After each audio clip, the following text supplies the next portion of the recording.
Ito guys, may gagawin tayo isang Samsung A14. Ang problem nito ay nabasa ng tubig.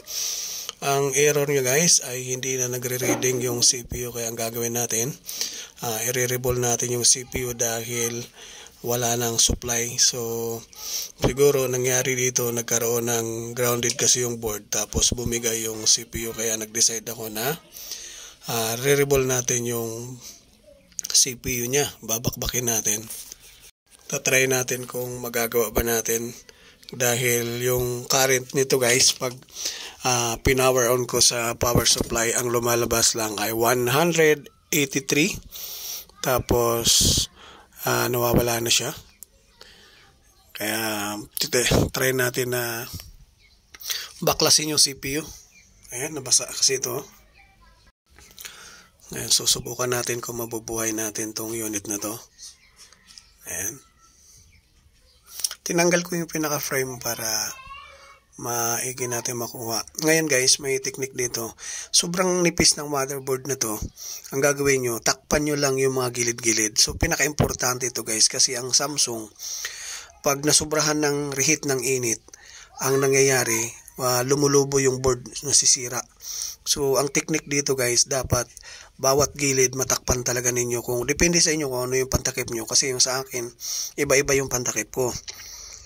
Minsan meron yung tape na anti-heat, tsaka yung aluminum duct tape yung ginagamit ko. Dalawa yung gamit ko dito guys. So depende na lang sa diskarte ninyo kung ano yung gagamitin ninyong pangtakip. Kasi ang nangyari dito guys, pag hindi natin natakpan yung mga gilid, may tendency magkaroon ng yung PCB board magkaroon ng bloated. So minsan umaangat siya, kaya masyadong sensitive. So ang ginagawa ko dito guys, bawat gilid talaga tinatakpan ko para 100% talaga siya na walang madamay. So kahit magtiyaga lang kayo magtakip dito, importante na walang init na matatamaan. So yun yung pinakamahalaga dito, kasi subok ko na talaga itong mga board na to guys, sa sobrang nipis, madali siyang bumigay. Di katulad ng mga Xiaomi, medyo makapal yun, hindi gaanong bumibigay pagdating sa init. Pero itong mga Samsung, lahat ng model ng Samsung, pag nasubrahan ka ng hangin, sobrang lakas ng hangin mo, may tendency lumubo yung board. So yun yung pinaka-importante dito guys, dapat talaga ay maging safe yung motherboard. So I hope na makatulong sa mga kapwa ko technician na mga bago pa lang, kasi mahirap talaga mag-start guys nang wala pang idea. So I hope na makapulot kayo dito guys. Itong mga tinuturo ko, kung ano yung mga ginagawa ko, ganun din naman yung tinuturo ko guys sa normal na paggagawa. So malaking bagay ito, dahil una, maiiwasan na natin yung mga conflict sa habang ginagawa natin yung isang motherboard. Ayan. So ito yung gamit ko guys. Yung heat natin is 360. Tapos yung air natin is 20. Ayan. 360 yung ginamit natin guys kanina. So ayan. Nilinis muna natin. Yung heater guys, binago ko yung temperature, kasi ang board na to ay Samsung. So masyadong masilan ang Samsung. Once na nagkamali tayo na sobrang init at saka sobrang hangin, sobrang lakas ng hangin, ang nangyayari, nasisira yung CPU. So minsan talaga hindi maiwasan dyan. Dapat talaga kontrolado ninyo yung init. Bago kayo mag-start ng gawa, kailangan mag-try kayo sa ibang mga board na mga scrap, na kung paano siya mabuhat ng perfect na walang paa na napupunit. So yung ginawa natin guys, kompleto lahat ng paa, walang nawala na kahit isa. So yun yung procedure na ginagawa natin. Bago ako nag-start guys sa mga ganito, pinag-aralan ko rin talaga na para hindi tayo makadamage ng PCB board. So importante kasi guys, yung isang paa lang na mawala, malaking damage na yun. So ang maliban na lang kung yung nawala ay isang ground, so walang supply.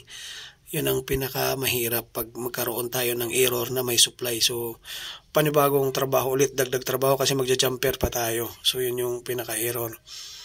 Kaya dito lagi nating iniiwasan na magkaroon ng ibang error kasi ang habol natin, tulad nito, ang habol natin ay mabuhay dahil patay nga siya. So yun yung ginagawa natin, nire-reball natin yung mga CPU, yung nilalagyan natin ng mga bagong paa para mag back to normal. So dalawang patong lang gagawin natin dito guys. Ngayon lalapag na natin to dito sa ito guys, yung board natin. Counting flux lang nilagay ko para hindi gagalaw yung IC. Mamaya magdadagdag tayo pag kumapit na siya. So hindi tayo pwede maglagay ng maraming flux kasi sasayaw yung IC kung saan saan pumupunta. Ayan. Ayan. Palalapatin muna natin bago natin dagdagan ng flux. Ayan. So kung bago ka man guys sa channel ko, I hope na makatulong sa inyo talaga to. Pa-like na lang, pa-subscribe para lagi kayo ma-update sa mga bagong upload natin. So lagi akong maglalabas ng mga solusyon at tutorial para makatulong sa kapwa natin mga technician na bago pa lang din. Ayan. Nagdagdag na ako ng flux para kumapit siya ng gusto. So yung flux na ginamit natin, Amtech pa rin, di pa rin ako nagbabago yung Amtech na flux. Ayan. Tingnan natin kung magpa-power to guys. I hope na gumana itong ginawa natin. So patay, nabasa, nilinis na natin lahat. Pero hindi talaga siya nabuhay kaya nag-decide ako na bakbakin yung CPU at i-reball. Dahil pag pinower on mo sa power supply, mababa yung bigay niyang voltahe tapos nawawala. So ayan. Samsung A14 5G. Ayan. Tingnan natin kung ito ba'y gagana. Balik muna natin yung mga likod.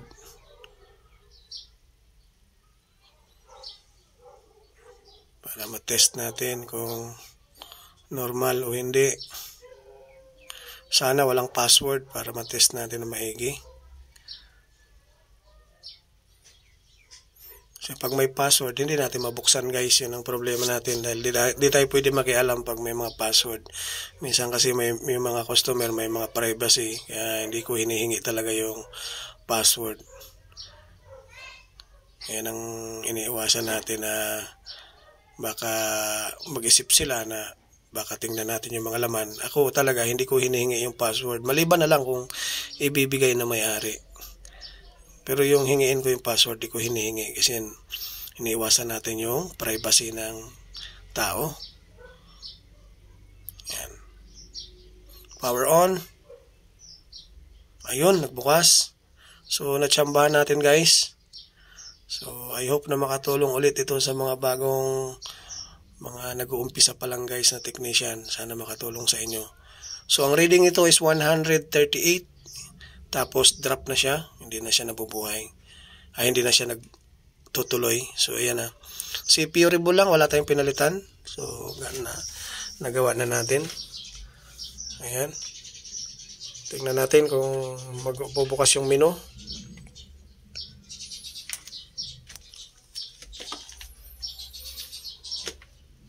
Ayun, may password. Yun lang. Hindi natin mabuksan. So, see you in the next video ulit guys. Maraming salamat. Thank you.